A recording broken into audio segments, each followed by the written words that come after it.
The Hunger Games, The Ballad of Songbirds and Snakes. My lord.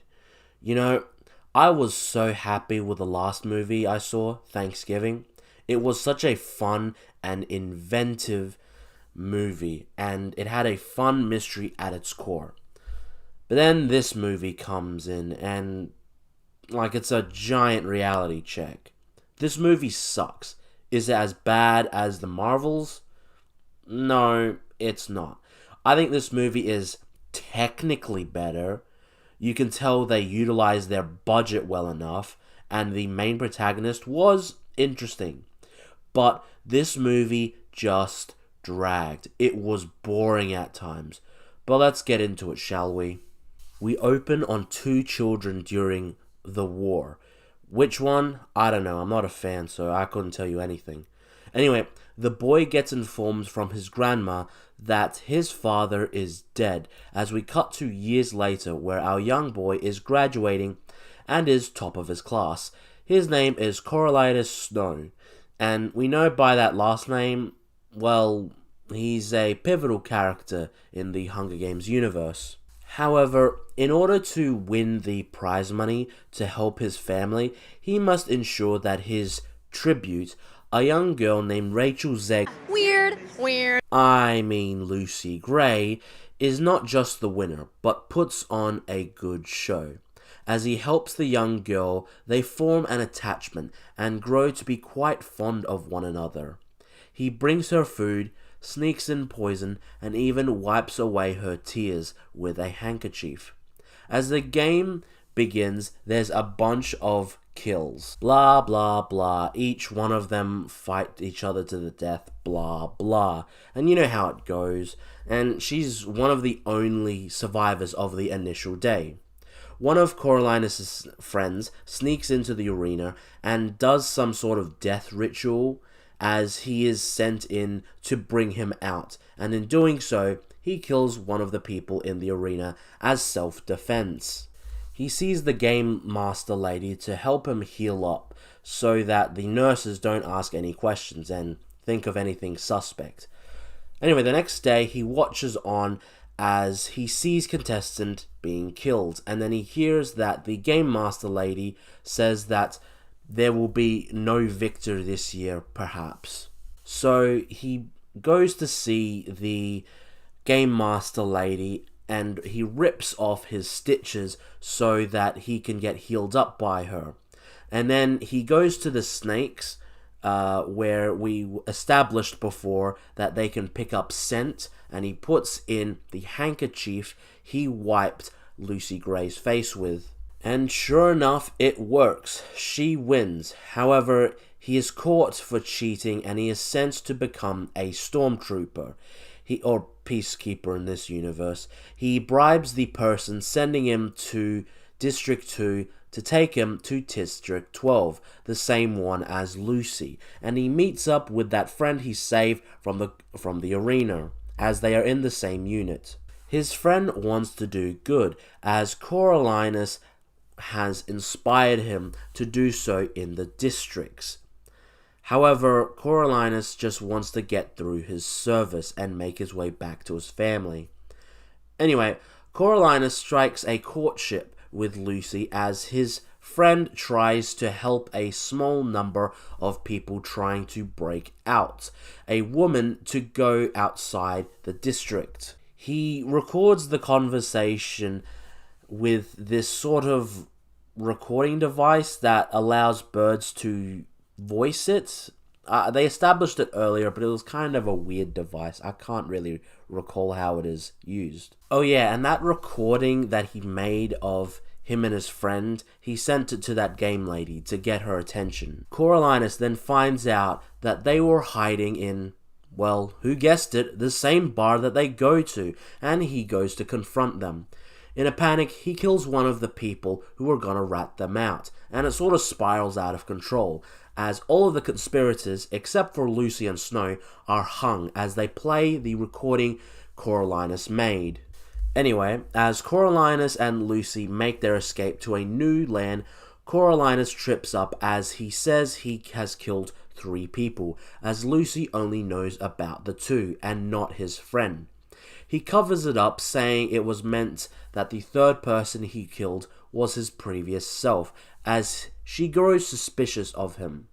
They go to the cabin as he finds the guns that was used to kill people in the bar. What a twist! That's very suspicious, and Lucy knew where they were. Lucy runs off in the woods as he hunts her down because she, I guess, tried to kill him with a snake and she's gone native, I guess? I don't know. He shoots her as he tries to track her down.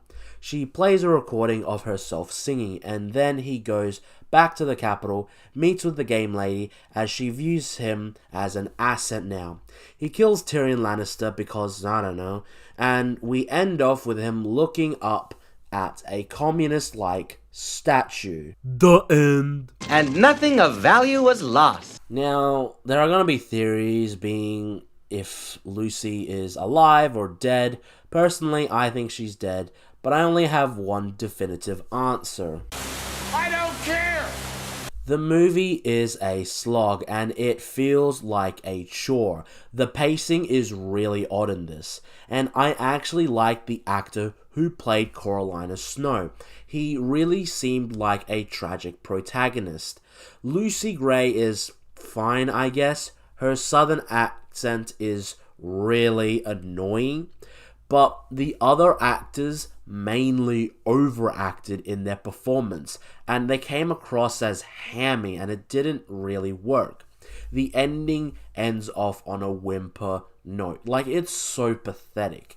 I was so growing restless by the end. It was just insane, and I felt like the movie understood that because it just went so fast by the end of it. The opening was a little slow, but I could manage that. However, it kind of picks up when they get to the Hunger Games, where they're all killing each other. It's actually quite entertaining when they start doing that. Minor though, but still. However, towards the end of the movie, in the final 3rd act, it was quite fast and slow at the same time. It was very weird. So it starts off very slow with Lucy and Coriolanus striking a romantic relationship. However, after the events with Lucy in the woods, it just sort of spirals out of control, and it just goes fast, one after the other, after the other, after the other, and it's just doesn't, it's like trying to end the movie fast. So yeah, the pacing is very off in this movie. Is it the worst of the Hunger Games movies? I don't know, Jeff, has it? Now, this film will definitely need alcohol, 100%. It is about 2.5 hours, so make your drinks count. It can be boring and dull. Is it better than the Marvels? Yes, but not by much. I give Hunger Games: The Ballad of Snakes and Ladders a 9 out of 10 beers. That's because I like the protagonist's decline into villainy and the production design of showing how communistic the designs are, and it's very lovely, very well designed. The capital being this Soviet-era Moscow city, and District 12 being this communist sort of mining shithole. It reminds me of the Russian gulags from the Soviet era of Russia, and it's quite striking. I really wanted this movie to just bring out some emotions, but all I felt was kind of boredom and a bit of frustration. And it sucks because I really wanted this movie to prove me wrong. It's unfortunate, but, you know, this movie could have been better. Hopefully the next movie I review is a better film. I hope all you enjoyed this review of it. And for those wondering, yeah, I've only seen snippets of the movies, essentially, because I don't care about the Hunger Games. Maybe I might watch the movies at some point, but I just don't care. My extent of this is essentially the ending of the Mockingjay Part 2. Some of 1, some of 2. That's about it. But yeah, that's the extent of my Hunger Games knowledge. Maybe I might rewatch the movies in preparation of a ranking. Who knows? But anyway, please like, comment, and subscribe to my YouTube channel. It really means a lot. And please share too. That really helps. But as always, remember to take care and to have a good one, everyone. Well, that was fun. Who's for Chinese?